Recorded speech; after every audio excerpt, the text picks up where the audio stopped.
NASA ने खोला कैलाश पर्वत का रहस्य। हैरान रह गया नासा भी। 2015 से 2016 की बात है। American space agency NASA Google Earth और सैटेलाइट की मदद से दुनिया की सबसे रहस्यमयी चोटी कैलाश पर्वत की कुछ तस्वीरें क्लिक करती है। ये तस्वीरें जब नासा के वैज्ञानिकों ने देखी तो उनके होश उड़ गए। लेकिन क्यों? आखिर ऐसा क्या था इन तस्वीरों में? आखिर क्यों लगा वैज्ञानिकों को झटका?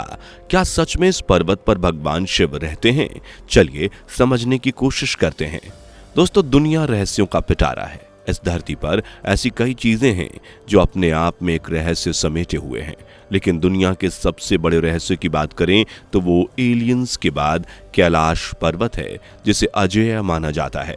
अजेय इसलिए क्योंकि दुनिया की सबसे ऊंची चोटी माउंट एवरेस्ट, जो 8,849 मीटर की ऊंचाई पर है, उस पर अब तक सैकड़ों लोग चढ़ाई कर चुके हैं, जबकि माउंट एवरेस्ट से 2,210 मीटर नीचे कैलाश पर्वत पर एक इंसान नहीं चढ़ पाया है, क्योंकि हजारों ने कोशिश तो की लेकिन सफल एक भी नहीं हो पाया। ऐसा इसलिए है क्योंकि माना जाता है कि यह चोटी सिर्फ और सिर्फ सिद्ध पुरुषों के लिए है, यानी कि उन लोगों के लिए जिनकी आत्मा साफ और पवित्र है। कैलाश पर्वत को लेकर हर धर्म की अपनी एक अलग कहानी है। जैसे बुद्ध धर्म से जुड़े लोग इस पर्वत को माउंट मीरू कहते हैं। उनका मानना है कि गौतम बुद्ध को कैलाश पर्वत पर ही निर्वाण की प्राप्ति हुई थी। आज भी गौतम बुद्ध यहाँ मौजूद हैं।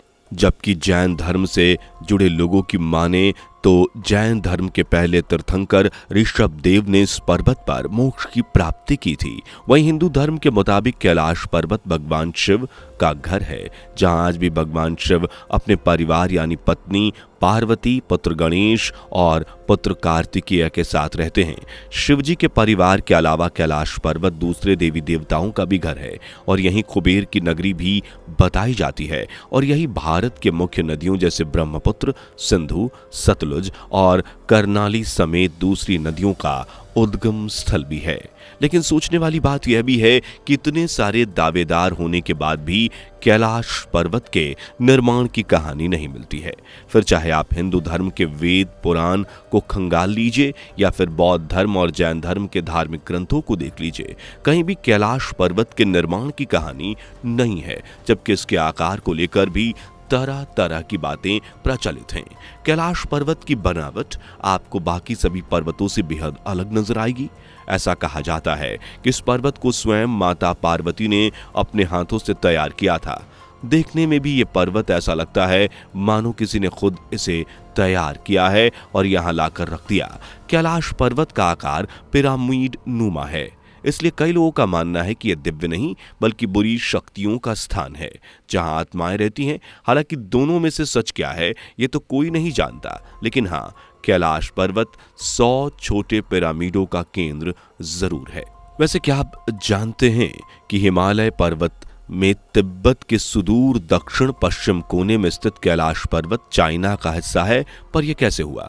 ये कहानी है साल 1962 की, जब चीन और भारत के बीच युद्ध हुआ। उस रोज भारत सिक्किम या कैलाश पर्वत को लेकर उतना एक्टिव नहीं था और इसी बात का फायदा चीन ने उठाया और 1962 के इस वॉर में 43,180 वर्ग किलोमीटर की जमीन भारत से छीन कर अपने नाम कर ली। और इसी 43,180 वर्ग किलोमीटर में कैलाश पर्वत भी शामिल था। हालांकि उस वक्त इंडियन गवर्नमेंट ने भी ये कहकर टाल दिया था कि चीन एक बंजर जमीन ले गया, लेकिन आज जब कैलाश पर्वत के रहस्य, उसके चमत्कार दुनिया के सामने आते हैं, तब भारत को भी अपनी इस उदासीनता पर अफसोस होता है। खैर, चीन के हिस्से में आने के बाद जब चाइना ने कैलाश पर्वत के किस्से, चमत्कार और रहस्यों को जाना, तो चीन ने इस पर्वत के रहस्यों को सुलझाने का बीड़ा उठाया। जबकि कहा तो ये भी जाता है कि उस रोज कई वैज्ञानिकों का मानना था कि सोने, चांदी सहित कई कीमती धातु का खजाना उस पर मौजूद हो सकता है। इसी लालच में आकर चाइना ने एक के बाद एक कई बार कैलाश पर्वत पर चढ़ने की कोशिशें की, लेकिन हर बार फेल हो गया। बार बार मिल रही असफलता के बाद साल 2001 में चाइना ने रूस और स्पेन के वैज्ञानिकों से हाथ मिलाया और आखिर बार कैलाश पर्वत पर चढ़ने की कोशिश की। लेकिन जैसा कि हमने कहा कि ये चोटी सिर्फ पाक साफ लोगों के लिए है। तो इस बार भी चाइना को नाकामयाबी ही हाथ लगी, लेकिन इस बार कुछ अलग हुआ। दरअसल वैज्ञानिकों ने 2001 में अपनी चढ़ाई का जब एक्सपीरियंस शेयर किया तो हर कोई हैरान रह गया। चाइना की तरफ से गई टीम के वरिष्ठ सदस्य कर्नल RC वंसल ने कहा कि जब वो पर्वत चढ़ रहे थे तो अचानक से साफ बादल में बर्फ की धुंध छा गई और उनके रास्ते में बर्फ आ गिरी। तब उन्हें एहसास हुआ कि जैसे कोई अदृश्य शक्ति है जो ये नहीं चाहती कि वो इस पर्वत पर चढ़ें। वैसे दोस्तों, कैलाश पर्वत को अलौकिक और अदृश्य शक्तियों का घर भी कहा जाता है, जहां रात के समय में अक्सर चमकीली रंग बिरंगी रोशनी पर्वत से आसमान की तरफ उठती हुई नजर आती है। खैर, टीम के दूसरे वैज्ञानिकों ने बताया कि जब वो पर्वत पर चढ़ रहे थे तो जैसे जैसे वो ऊंचाई पर जा रहे थे वैसे वैसे उनके दिल की धड़कनें तेज हो रही थीं, जैसे उनका दिल आगे जाने की गवाही ना दे रहा हो। वो जोर जोर से धड़क कर उन्हें वापस लौटने का इशारा कर रहा था, और जब ये धक धक बर्दाश्त नहीं हुई तो ये सभी अपनी यात्रा अधूरी छोड़कर वापस लौट आए और नीचे आते ही सब अपने अपने आप नॉर्मल हो गए, जबकि ऊपर जाते ही इनमें से कई वैज्ञानिकों को दिशा भटकने जैसा कुछ फील हुआ था। खैर, ये यात्रा भले ही चाइना ने आखिरी यात्रा समझकर की थी, लेकिन कैलाश पर्वत के बारे में जानने की उसकी चुल अभी भी मिटी नहीं थी। इसलिए उसने एक आखिरी कोशिश के चलते अपना एक हेलीकॉप्टर कैलाश पर्वत के ऊपर भेजा। लेकिन अफसोस कि हेलीकॉप्टर जैसे ही ऊपर गया, पायलट्स का कंपास बंद पड़ गया। उनके सामने विशाल बर्फ भरी आंधी आ गई। काफी परेशानियों का सामना करने के बाद भी वो चोटी तक नहीं पहुंच पाए और उन्हें वापस उतरना पड़ा। अब चीन की लगातार हार के बाद कैलाश पर्वत पर नासा के वैज्ञानिकों की नजर पड़ी। नासा ने सोचा कि आखिर ऐसा इस पर्वत में क्या है कि कोई चढ़ नहीं पा रहा। तो बस इसी सोच के साथ नासा ने कैलाश पर्वत के रहस्य के बारे में जानने का जिम्मा अपने कंधे पर लिया, और कई कोशिशों में फेल होने के बाद साल 2015-16 में नासा ने गूगल अर्थ और सैटेलाइट्स की मदद से कैलाश पर्वत की तस्वीरें खींची, और जब इन तस्वीरों को वैज्ञानिकों ने देखा तो उनके होश उड़ गए। दरअसल इन तस्वीरों में एक विशाल परछाई देखी जा सकती है, जिसे देखकर ऐसा लग रहा है जैसे भगवान शिव तपस्या में लीन हों। अगर आपको हमारी बातों पर यकीन नहीं हो तो आप भी गूगल अर्थ और सैटेलाइट्स के द्वारा खींची गई इन तस्वीरों को गूगल पर सर्च करके देख सकते हैं।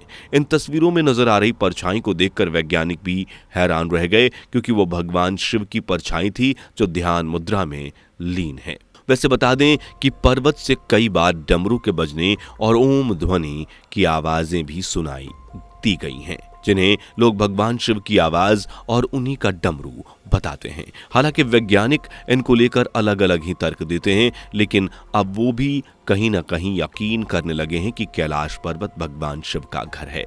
वैसे दोस्तों, आपको क्या लगता है, परछाई ये शिव की है या कुछ और? कमेंट करके बताइए। लेकिन जाने से पहले बौद्ध भिक्षु मिलारेपा की कहानी सुनते जाइए। दरअसल दोस्तों, आपको, हमको और लगभग सभी को ऐसा लगता है कि कैलाश पर्वत पर अब तक कोई नहीं चढ़ पाया है, लेकिन ऐसा नहीं है। कोई है जो इस पर्वत पर चढ़ा और यहां से जिंदा वापस भी लौटा, और उनका नाम है मिलारेपा। मिलारेपा की कहानी। दरअसल दोस्तों, 11वीं सदी में एक बौद्ध भिक्षु योगी मिलारेपा ने कैलाश पर्वत की चढ़ाई करने की सोची। उन्होंने इस पर्वत पर चढ़ाई भी पूरी की। साथ ही वो इस पर्वत पर चढ़कर जिंदा वापस लौटने वाले पहले इंसान बने। लोगों ने उनसे पूछा कि उन्होंने कैलाश पर्वत पर क्या देखा, क्या वहां भगवान शिव थे। मिलारेपा ने सबकी बातें सुनी, लेकिन हैरानी की बात थी कि वो कुछ नहीं बोले। जी हाँ, मिलारेपा उस दिन से दोबारा कभी नहीं बोले और अपनी ही धुन में रम गए। दोस्तों, अब आपको क्या लगता है, क्या सच में भगवान शिव का घर कैलाश पर्वत है? क्या देखा होगा मिलारेपा ने वहां? अपनी राय हमें कमेंट कीजिए। वीडियो पसंद आई हो तो लाइक और शेयर करके चैनल को सब्सक्राइब कर लीजिए। बेल आइकन को प्रेस करना मत भूलिएगा। दोस्तों, आपको स्क्रीन पर 2 और वीडियोस दिखाई दे रही हैं, जिसे देखने के लिए स्क्रीन पर क्लिक करें।